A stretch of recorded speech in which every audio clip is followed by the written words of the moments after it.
Next question.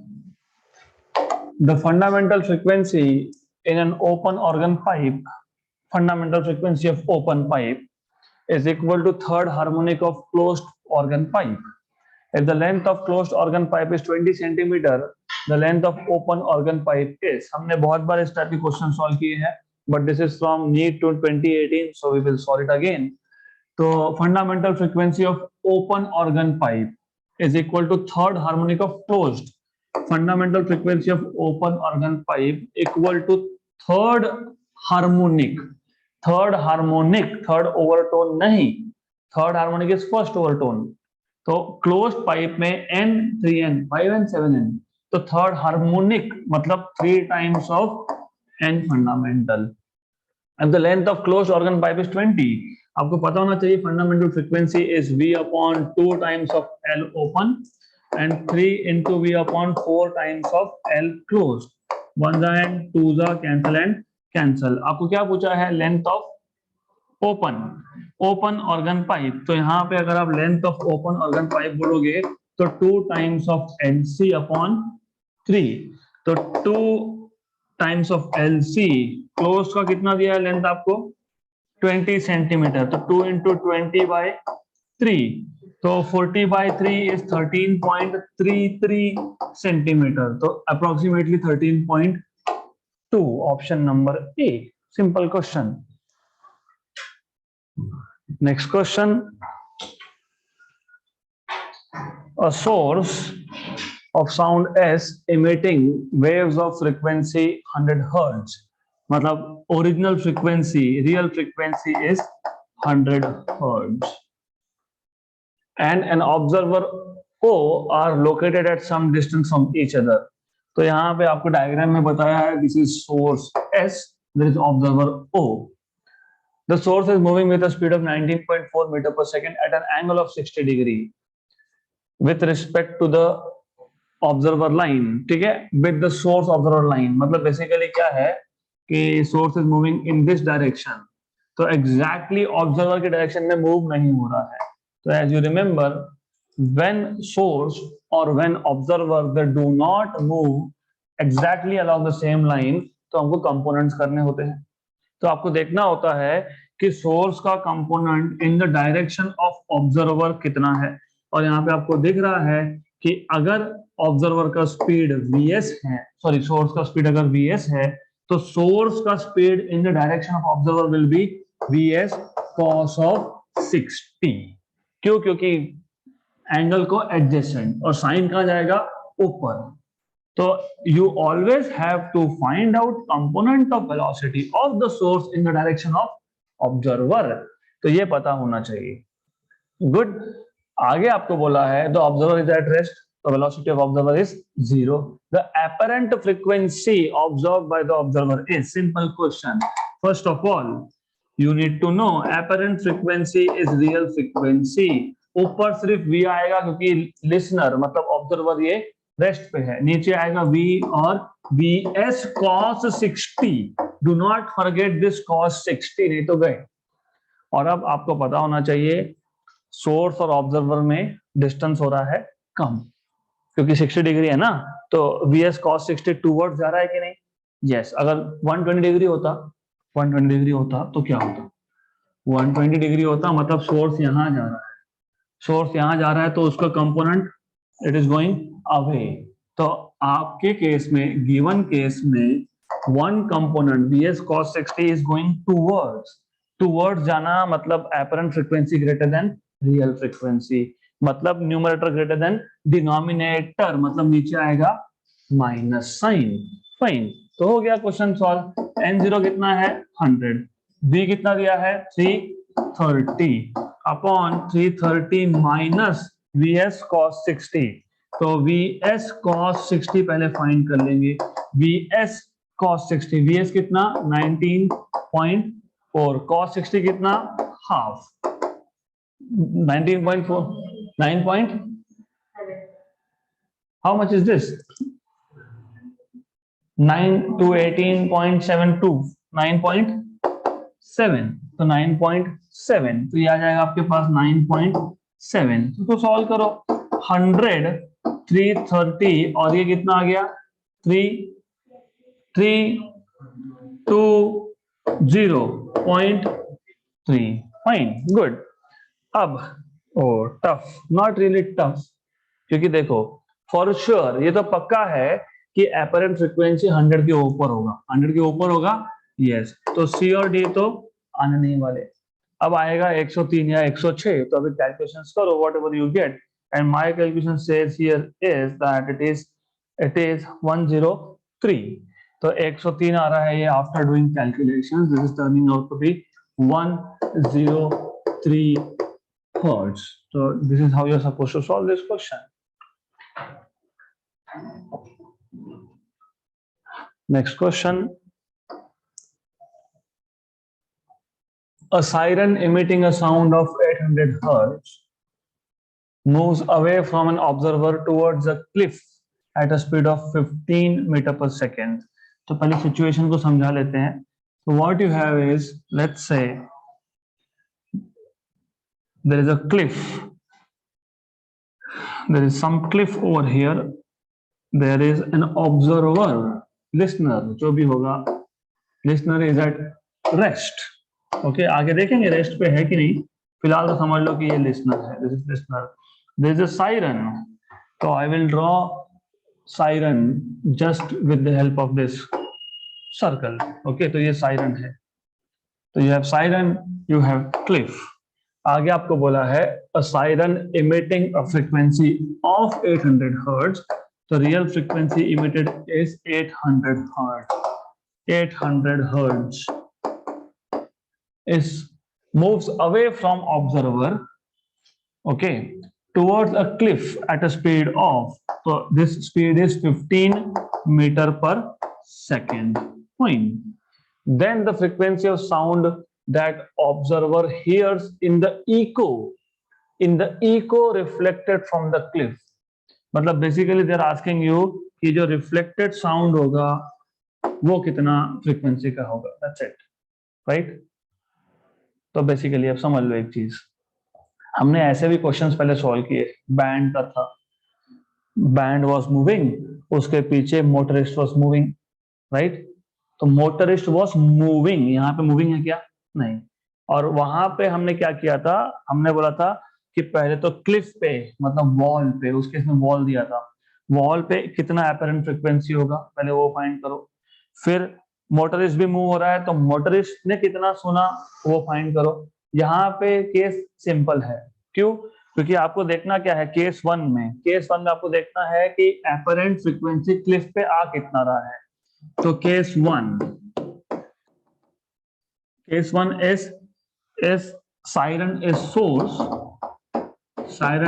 source and cliff is the listener। तो यहाँ पे source is moving with a speed of 15 meter per second, whereas listener is at rest, stationary, और distance कम होते जा रहा है, तो apparent frequency is equal to real frequency V upon V minus Vs, right, क्योंकि माइनस क्यू आपको समझ में आ गया, डिस्टेंस कम होगा तो apparent frequency greater than real frequency, मतलब ग्रेटर देन 1 रेशो आना चाहिए, रेशो ग्रेटर देन 1 होने के लिए numerator should be greater than denominator. तो एपरेंट फ्रीक्वेंसी कितना है 800, वी कितना है दिया है क्या 330 अपॉन 330 माइनस 15, फाइन, ये कितना ये आपका कितना आएगा, this is going to be equal to 800, 330 और 315, करेक्ट, 15, हाँ यस, बट 15 का फैक्टर आता है क्या, ये 15 10 जा 15 20 is 300, 15 21 जा, this is 15 21 जा and this is 22 जा, राइट, ओके। तो अब ये आ जाएगा आपके पास, ये दो जीरो को साइड में कर लेना पहले, जस्ट मूव देम अपार्ट, क्योंकि यहाँ पे क्या है फिर ज्यादा इजी होगा आपके लिए calculations. How come, I will tell you, 22 into 8 1 yes 76, क्योंकि 220 में से 44 माइनस करोगे तो 176, और रफली ये है 5 रफली into 5, 1760 का हाफ, 1760 का हाफ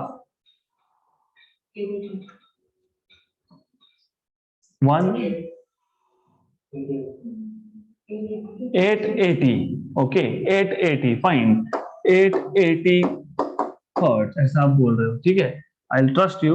अब ऐसा है, पहले समझ लो कि ये एग्जैक्ट नहीं है क्योंकि हमने रफली किया।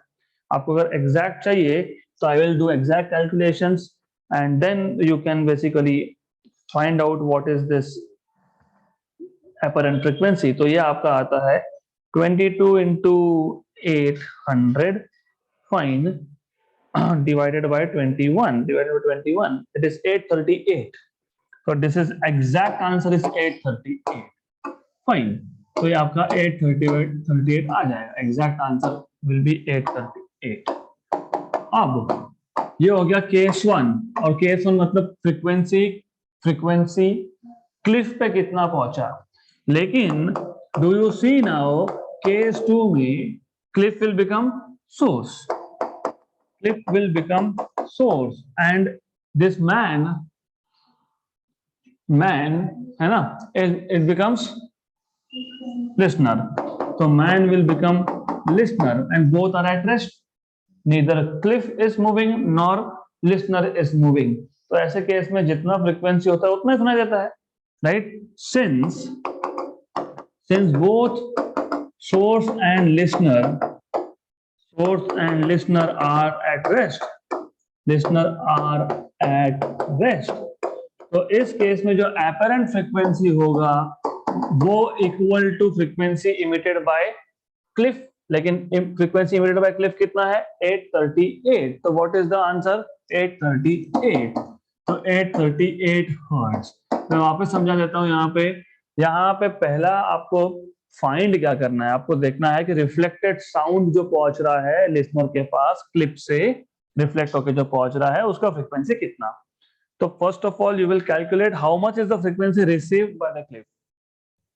वो कैसे फाइंड करोगे, source moving towards clip, formula है NOV upon V minus VS। तो कितना फ्रीक्वेंसी आया क्लिप पे, 838। लेकिन क्लिप और लिसनर क्या है, स्टेशनरी है।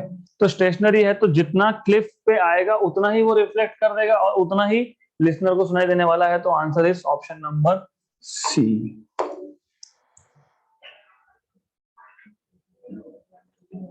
Next question,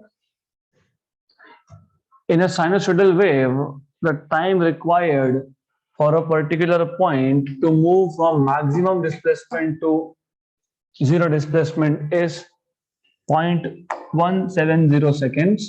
The frequency of the wave is, बहुत सिंपल क्वेश्चन है। आप सिंपल हार्मोनिक मोशन से भी सॉल्व कर सकते हो इसको। आपके पास एक साइनसोइडल वेव है, तो you have a sine wave, और आपको पता है, यू शुड नो कि साइन वेव में मीन से मतलब जीरो डिस्प्लेसमेंट से मैक्सिमम तक जाने के लिए T/4 टाइम लगता है। फिर वापस से मैक्सिमम से मीन पे आने के लिए वापस से T/4 टाइम लगता है। तो you should know for a sine wave, cosine wave भी वैसे ही होता है। For a sine wave time required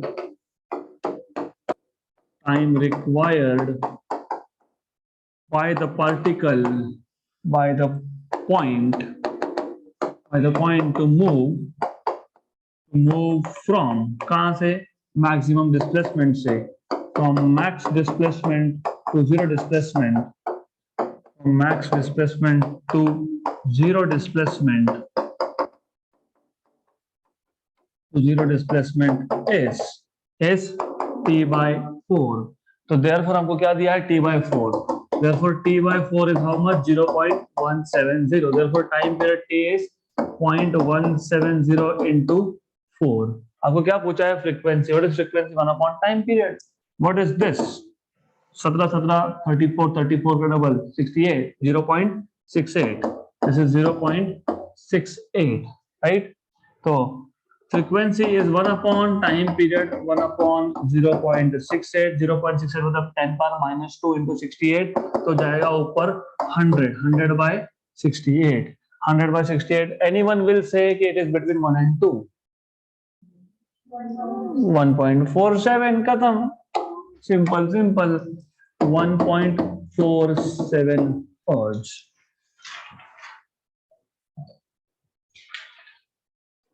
next question, the velocity of sound is Vs in air. Velocity of sound को Vs से denote किया है, doesn't mean it is source velocity. इसे Vs बोल दिया. If the density of air is increased to 4 times, then the new velocity of sound will be. So this question you can solve only if you know basics of 11th standard. So 11th standard में sound chapter में we have seen speed of sound in air is given by under root of gamma p by density, where gamma is ratio of specific heat of the medium through which the sound is propagating. Air के लिए होगा तो 1.4 होगा, क्योंकि air is just like diatomic, right? P is pressure, but in any case medium change हुआ क्या? नहीं, medium air है तो एयर है, प्रेशर भी सेम रहेगा, मतलब गामा और पी कांस्टेंट है, मतलब V is inversely proportional to 1 upon under root of rho. तो V2 by V1 will be under root of rho1 by rho2, right? और आपको क्या बोला है कि डेंसिटी अगर 4 टाइम्स हो गया तो इसका मतलब rho1 by rho2 is 1 by 4, तो दिस इज 1 by 4, 1 by 4 मतलब 1, yes, so V2 will be equal to V1 by 2, V1 by 2 मतलब Vs by 2, so it will become half. So option number A.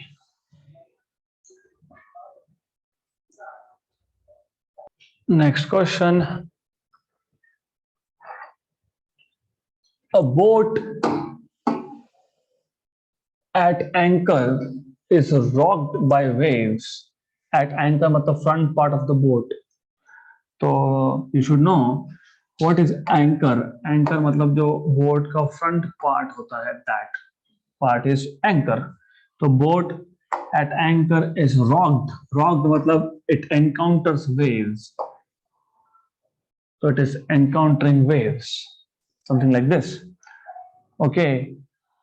Whose crest are 100 meter apart. इसका मतलब ये जो waves है इसका wavelength है 100 meter and velocity is 25 meter per second. The boat bounces up once in every how many seconds? तो simple सी चीज है, और टाइम पीरियड पूछा है वेव का, क्यों?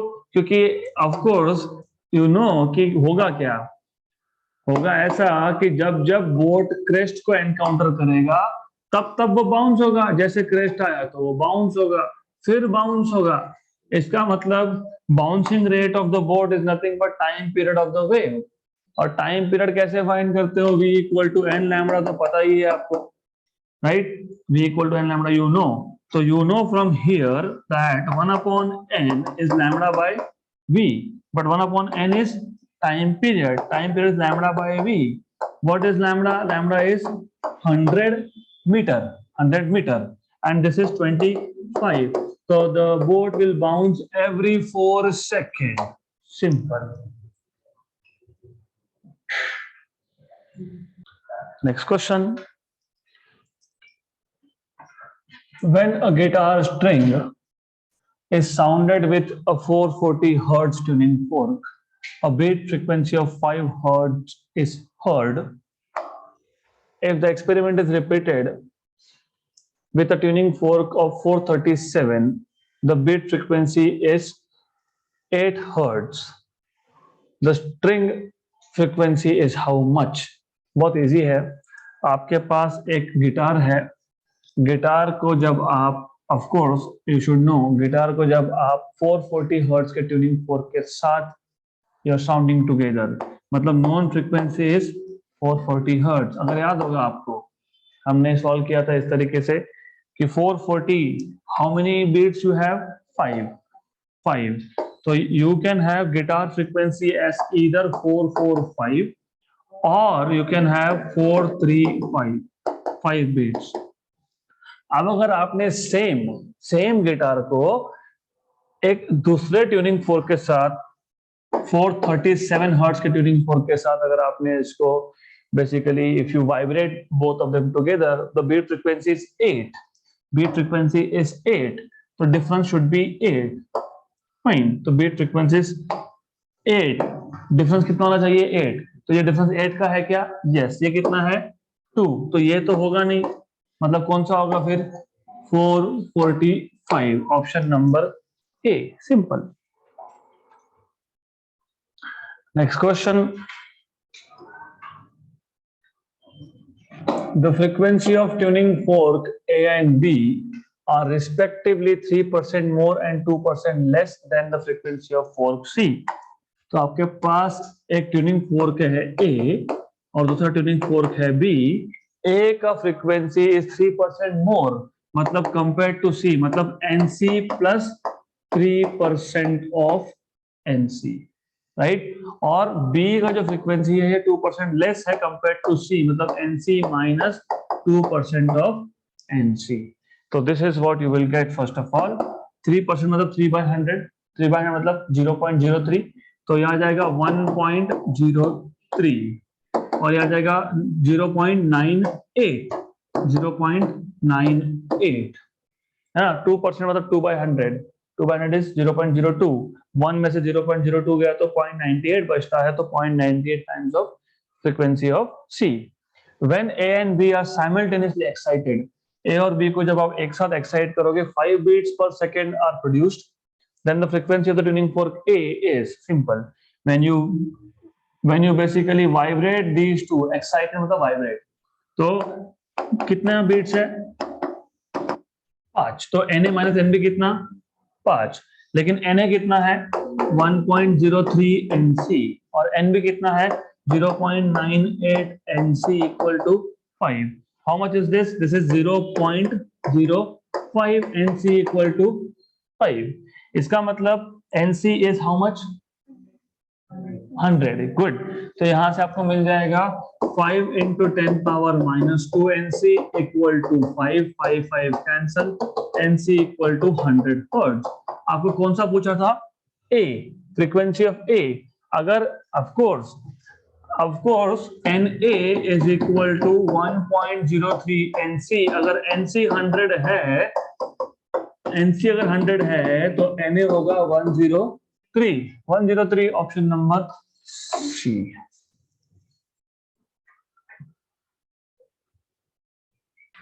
Next question. The tension in a piano is 10 Newton. Piano wire is 10 Newton, of course. What should be tension in the wire to produce note of double frequency? Simple है. You know frequency is directly proportional to root of tension. तो आपको पूछा है कि N2 अगर 2 times of N1 हो तो what should be the tension? What should be T2? This is what they're asking you. बहुत simple सा question है. You see from here N square is proportional to T.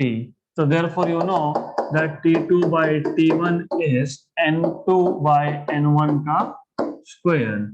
So T2 equal to N2 by N1. What is N2 by N1? 2. N2 by N1 is 2. 2 square times of T1.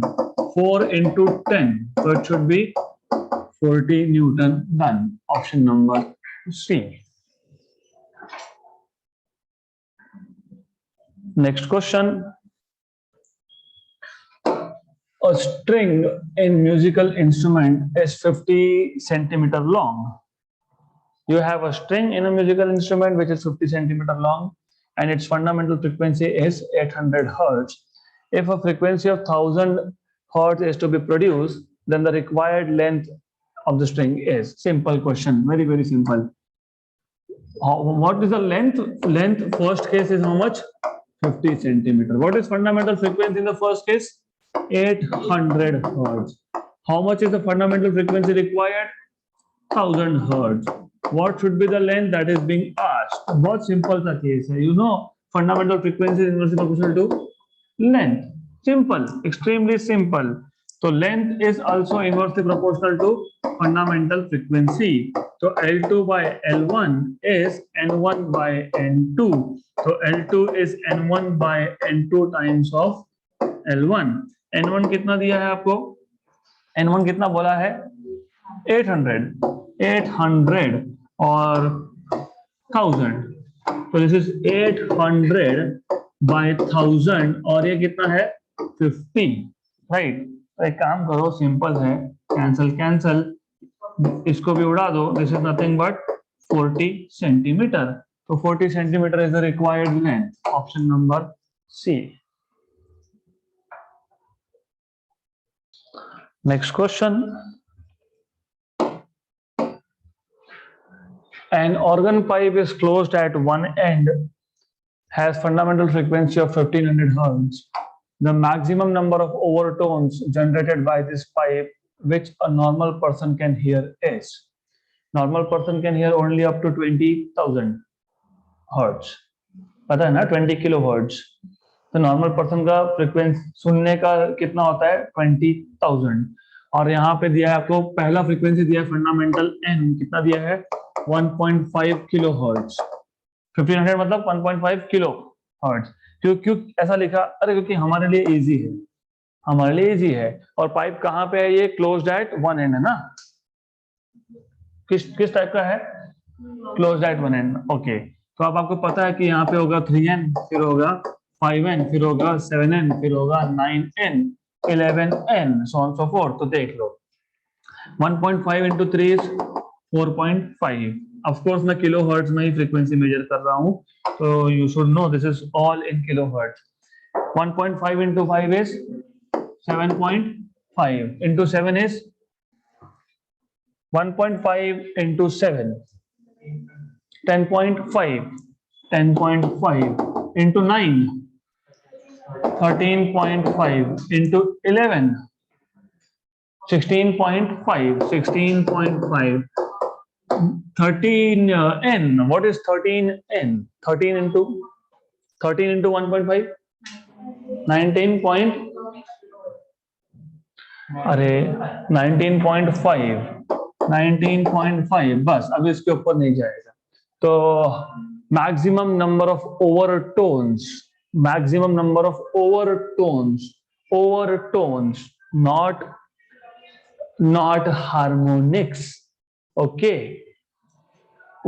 Maximum number of overtones 1 2 3 4 5 and 6. So option number C. So that's it for today, and we'll continue with more questions in the next session.